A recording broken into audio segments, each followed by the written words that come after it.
আসসালামু আলাইকুম। ফারজানা ইয়াসমিন স্বাগত জানাচ্ছি এনটিভির দুপুরের খবরে। গ্রাউন্ড সিমেন্ট শিরোনাম দেখছিলেন, এবার পুরো খবর।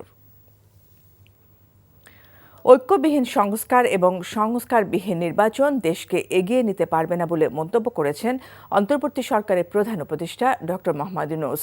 সকালে রাজধানীর কৃষিবিদ ইনস্টিটিউশনে ফোরাম ফর বাংলাদেশ স্টাডিজ আয়োজিত ঐক্য, সংস্কার ও নির্বাচন শীর্ষক জাতীয় সংলাপে একথা বলেন তিনি। গণঅভ্যুত্থানের পর পরাজিত শক্তির অব্যাহত চক্রান্ত দেশবাসীকে আরও ঐক্যবদ্ধ করেছে বলেও মন্তব্য করেন অন্তর্বর্তী সরকার প্রধান। এছাড়া আগামীর বাংলাদেশে সাম্য, মানবিক মর্যাদা, সামাজিক ন্যায় বিচার নিশ্চিত করা হবে বলেও জানান ডক্টর মোহাম্মদ ইউনূস। আরও জানাচ্ছেন মইদুল ইসলাম। ঐক্য, সংস্কার ও নির্বাচন শীর্ষক সম্মেলনে ভার্চুয়ালি যোগ দিয়ে প্রধান উপদেষ্টা ডক্টর মোহাম্মদ ইউনূস বলেন, সংস্কার ও নির্বাচনের প্রস্তুতি একই সঙ্গে চলতে থাকবে। নির্বাচনের প্রস্তুতির কাজ নির্বাচন কমিশনের উল্লেখ করে তিনি বলেন, সংস্কারের কাজে সকল নাগরিকের অংশগ্রহণ করতে হবে। এ সময় সংস্কার প্রক্রিয়ায় সবাইকে ঐক্যবদ্ধ রেখে নির্বাচনের কথা বললেন প্রধান উপদেষ্টা। এই সংলাপে তিনটি বিষয়কে বিশেষভাবে গুরুত্ব দিয়েছেন: ঐক্য, সংস্কার ও নির্বাচন। সংস্কার বিষয়ে আমাদের মধ্যে ঐকমত্য প্রয়োজন, এর কোনো বিকল্প নাই। এই তিন লক্ষ্যের কোনোটিকে ছাড়া কোনোটি সফল হতে পারবে না। ঐক্যবিহীন সংস্কার কিংবা সংস্কারবিহীন নির্বাচন বাংলাদেশকে এগিয়ে নিতে পারবে না। সংস্কার ও নির্বাচনের প্রস্তুতি একই সঙ্গে চলতে থাকবে। নির্বাচনের প্রস্তুতির কাজ মূলত নির্বাচন কমিশনের। নাগরিকদের নির্বাচনের তারিখ না পাওয়া পর্যন্ত এই প্রক্রিয়ায় সময় দিতে হয় না। কিন্তু সংস্কারের কাজে সকল নাগরিককে অংশগ্রহণ করতে হবে। যারা ভোটার তারা তো অংশগ্রহণ করবেনই, তার সঙ্গে যারা ভবিষ্যতে ভোটার হবেন তারাও সর্বাত্মকভাবে সংস্কারের কাজে নিজেদেরকে নিয়োজিত করুন। সবগুলো সংস্কার কমিশনের সুপারিশের আলোকে সংস্কারের কাজ শেষ করে নির্বাচনের পথে যাবে সরকার, এমন কথাও বললেন ডক্টর মোহাম্মদ ইউনূস। প্রত্যেক সংস্কার কমিশনের দায়িত্ব হলো প্রধান বিকল্পগুলি চিহ্নিত করে তার মধ্যে থেকে একটি বিকল্পকে জাতির জন্য সুপারিশ করা। যার যার ক্ষেত্রে সংস্কারের মাধ্যমে ভবিষ্যৎ কীভাবে রচিত হবে তা বিভিন্ন পক্ষের মতামত নিয়ে সুপারিশমালা তৈরি করে দেওয়া, নাগরিকের পক্ষে মতামত স্থির করা সহজ করে দেওয়া। তবে কমিশনের প্রতিবেদনে সুপারিশ করলেই আপনাকে তা মেনে নিতে হবে এমন কোনো কথা নেই। এই জন্য সর্বশেষ পর্যায়ে জাতীয় ঐকমত্য গঠন কমিশন গঠন করা হয়েছে। ফ্যাসিবাদ আদর্শভিত্তিক সব ধরনের লক্ষ্য থেকে বিচ্ছিন্ন করে দেশকে গভীর অন্ধকারে নিয়ে গিয়েছিল উল্লেখ করে প্রধান উপদেষ্টা বলেন, ছাত্র জনতার গণ অভ্যুত্থানে মানবতার বিরুদ্ধে নিষ্ঠুরতাকে অবশ্যই বিচারের মুখোমুখি করতে হবে। পাশাপাশি আমরা ভুলতে পারি না যে আমাদের ছাত্র জনতা অটুট সাহসে শিশু হত্যাকারী ও পৈশাচিক ঘাতকদের মোকাবেলা করেছে। মানবতার বিরুদ্ধে এমন নিষ্ঠুরতাকে অবশ্যই বিচারের মুখোমুখি করতে হবে।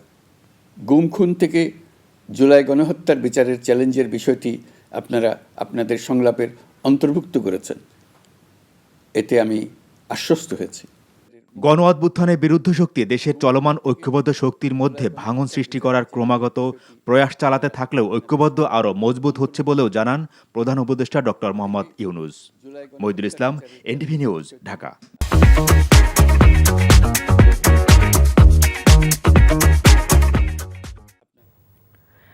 নির্বাচন দিতে যত বেশি দেরি হবে দেশে রাজনৈতিক সমস্যা তত বাড়বে বলে মন্তব্য করেছেন বিএনপি মহাসচিব মির্জা ফখরুল ইসলাম আলমগীর। রাজধানীর কৃষিবিদ ইনস্টিটিউটে এক আলোচনায় এসব কথা বলেন তিনি। তার দল সংস্কার চায় উল্লেখ করে বিএনপি মহাসচিব বলেন, দেশের প্রশাসনিক ও সাংবিধানিক প্রতিষ্ঠানগুলোর কাঠামো গণতন্ত্র উপযোগী করে গড়ে তুলতে হবে। আরও জানাচ্ছেন ইফতেখার রেজা।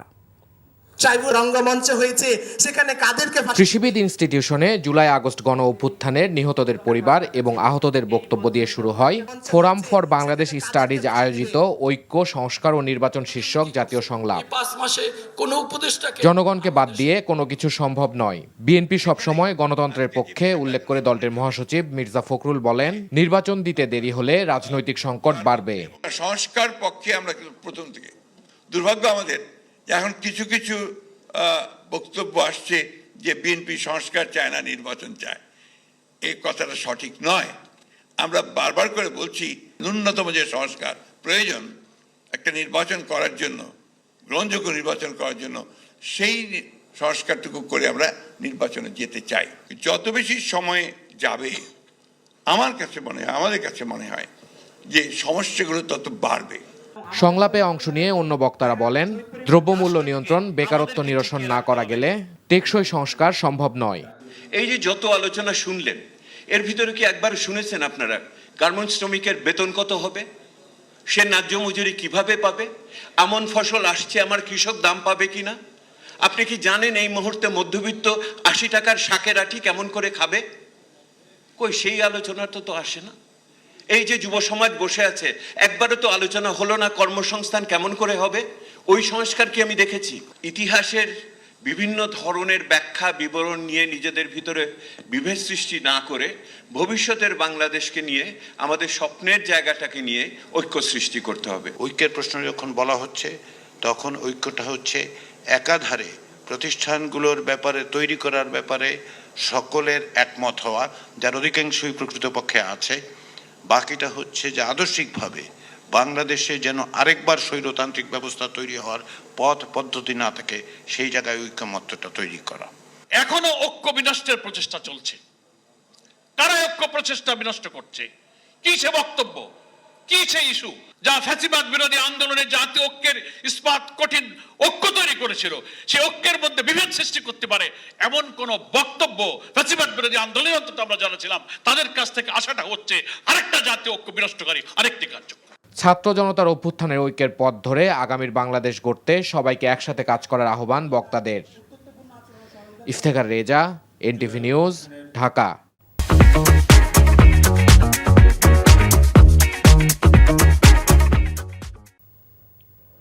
সচিবালয়ের অগ্নিকাণ্ডের ঘটনা নাশকতা নাকি দুর্ঘটনা তা খতিয়ে দেখা হচ্ছে এবং তদন্তের পর বিস্তারিত জানা যাবে বলে জানিয়েছেন ফায়ার সার্ভিসের মহাপরিচালক ব্রিগেডিয়ার জেনারেল মোহাম্মদ জাহেদ কামাল।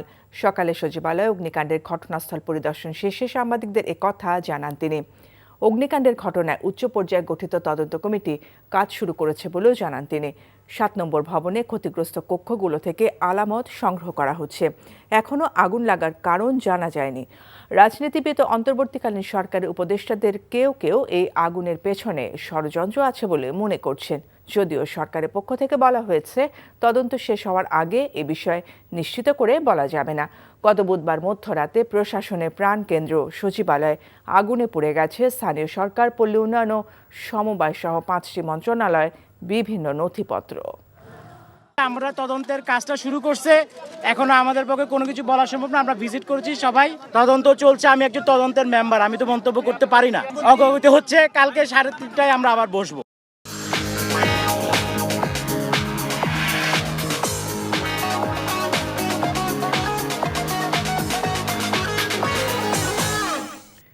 নগদ নিবেদিত অর্থনীতির খবর। দাম বাড়ানোর পাশাপাশি আমদানি শুল্ক তুলে নেয়ার পরও স্বস্তি নেই রাজধানীর সয়াবিন তেলের বাজারে। স্বাভাবিক হয়নি সরবরাহ। কেজিতে 5 থেকে 6 টাকা বেড়েছে চিকন চালের দামও। যৌক্তিক কারণ ছাড়াই মিলাররা চালের দাম বাড়িয়েছেন বলে অভিযোগ ক্রেতা বিক্রেতাদের। রাজধানীতে সপ্তাহের ব্যবধানে কিছুটা চড়া মুরগির বাজার, তবে কমেছে পেঁয়াজ সহ শীতকালীন সবজির দাম। আরও জানাচ্ছেন জুনায়েদ আল হাবিব।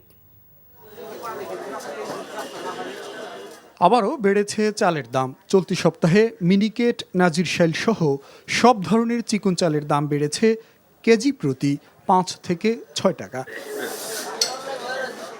এছাড়া কেজি প্রতি 5 টাকা বেড়ে মসুরের ডাল বিক্রি হচ্ছে 135 টাকা।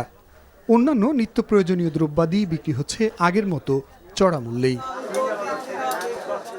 খুচরা ব্যবসায়ী ও ভোক্তাদের অভিযোগ, পর্যাপ্ত সরবরাহ ও আমদানি থাকা সত্ত্বেও কোনো ধরনের যৌক্তিক কারণ ছাড়াই চালের দাম বাড়িয়েছেন মিল মালিকরা। মিনিকেট যত কোম্পানি আছে সব কোম্পানি চাল বাড়ছে। 80 টাকার নিচে কোনো মিনিকেট নাই। তো মনে হয় যে এটা ইচ্ছা করে বাড়াইতে আছে। সবকিছু ঊর্ধ্বমুখী, কারণ চাল বলেন, ডাল বলেন, মাছ মাংস সবকিছুই আর কি। এখন কিছু তো করার নেই, খাওয়া তো লাগবেই। এদিকে সরকারের শুল্ক প্রত্যাহারের ঘোষণার পাশাপাশি এক দফা দাম বৃদ্ধির পরও বাজারে সরবরাহ স্বাভাবিক হয়নি সয়াবিন তেল। কোম্পানিগুলো আবারও দাম বাড়ানোর পায়তারা করছে বলে অভিযোগ ব্যবসায়ী ও সাধারণ মানুষের। আমাদের যেই পরিমাণ চাহিদা ওই পরিমাণ সয়াবিন তেল আমরাও পাচ্ছি না, আমরা ক্রেতাকে দিতেও পারতেছি না। কেন দিচ্ছে না? ওরা আমাদের কাছে সওয়ালও দিচ্ছে না, বসুন্ধরাও মার্কেটে ঢুকতেছে না, ওদের কাছে তেল নাই, শুধু এতটুকু বলে। বাড়ানোর পায় তারা আবারও চলতেছে। তেলের বাজারের অবস্থা ভালো না, বিশেষ করে সয়াবিন তেল তো পাওয়া যাচ্ছে না বাজারে। দ্রব্যমূল্য পরিস্থিতি যেরকম সাধারণ মানুষের নাগালের বাইরে চলে গিয়েছে। তবে স্থিতিশীল রয়েছে শীতকালীন সবজির বাজার। কমেছে পেঁয়াজ, আলু সহ বেশ কিছু সবজির দাম। চাহিদা বৃদ্ধি পাওয়ায় ঊর্ধ্বমুখী মুরগির দাম, আর পর্যাপ্ত সরবরাহ থাকায় ইলিশ ছাড়া কিছুটা কমতির দিকে সব ধরনের মাছের দাম। জুনায়েদ আল হাবিব, এনটিভি নিউজ, ঢাকা। ইস্পাহানি প্রিমিয়ামটি খেলার খবর। ঢাকায় সিনেমার তারকা শাকিব খানের দল ঢাকা ক্যাপিটালস, তাই নিজেদের প্রথম আসরেই নাম্বার 1 হতে চায় ফ্র্যাঞ্চাইজিটি। লিটন দাস, তানজিদ তামিম, মুস্তাফিজুর রহমানদের নিয়ে শক্তিশালী দলই সাজিয়েছেন তারা। প্রথমবার দল নিয়েই ফ্র্যাঞ্চাইজিটি বুঝতে পেরেছে এখানে টিকে থাকাটা কত কঠিন। আরও জানাচ্ছেন মমিনুর রিপন। প্রথমবারের মতো বিপিএলে দল নিয়েছেন ঢালিউড সুপারস্টার শাকিব খান। তবে দল সাজাতে বেশ বুদ্ধিমত্তার পরিচয় দিয়েছে ফ্র্যাঞ্চাইজিটি। হাত খুলে খরচ করে বেশ ভারসাম্য দল সাজিয়েছেন তারা। দেশীয় ক্রিকেটারদের মধ্যে লিটন দাস, তানজিদ তামিম, মুস্তাফিজুর রহমানদের মতো তারকাদের দলে টেনেছে ঢাকা ক্যাপিটালস। সাথে থিসেরা পেরেরা, জনসন চার্লস, দাহানি, মীর হামজাদের মতো বিদেশিদের নিয়ে শিরোপার আশা করতেই পারে দলটি। আমাদের যে এক্সপেক্টেড প্লেয়ার লিস্ট আমাদের মাথায় ছিল, সবাইকে আমরা পেয়েছি। সে কারণে আমরা দেশি প্লেয়ার নিয়ে যথেষ্ট স্যাটিসফাইড। আর শুরুর দিকে তো 2জন ডিরেক্ট সাইনিং ছিল। তো ওভারঅল আমরা যাদেরকে টার্গেট করেছিলাম সবাইকেই পেয়েছি, আর আমরা স্যাটিসফাইড আছি। প্রথমবারের মতো দল নেয় টুর্নামেন্ট শুরুর আগের সময়টা বেশ চ্যালেঞ্জিং হয়ে দাঁড়িয়েছে ফ্র্যাঞ্চাইজিটির। মাত্র 1 মৌসুমের জন্য দল পাওয়ায় পরিকল্পনা করার ক্ষেত্রেও সীমাবদ্ধতা রয়েছে। তবে দীর্ঘমেয়াদে দল পেলে দেশের ক্রিকেটেও অবদান রাখতে চায় ফ্র্যাঞ্চাইজিটি। আমাদের কিছু শর্ট টার্ম গোল আছে, কিছু লং টার্ম গোল আছে। ওখানের মধ্যে আপনার ট্রেনিং একাডেমি থেকে শুরু করে সব কিছুই আছে। বাট এবার যেটা হয়েছে সেটা হচ্ছে আমরা 1 বছরের জন্য পেয়েছি। তো নেক্সট ইয়ার হয়তো সব কিছু ঠিকঠাক থাকলে আমরা 5 বছরের জন্য পাবো। তখন আমাদের যেটা লং টার্ম গোল আছে সেটা আমরা গ্র্যাজুয়ালি ইমপ্লিমেন্ট করতে পারবো। বিপিএল এর শুরুতে 4 আসরের মধ্যে 3বারই চ্যাম্পিয়ন হয়েছে ঢাকার ফ্র্যাঞ্চাইজি। তবে গেল 8 বছরে কোনো শিরোপা জেতা হয়নি ঢাকার। নতুন হলেও এবার সেই শিরোপা খরা ঘোচাতে চায় ঢাকা ক্যাপিটালস।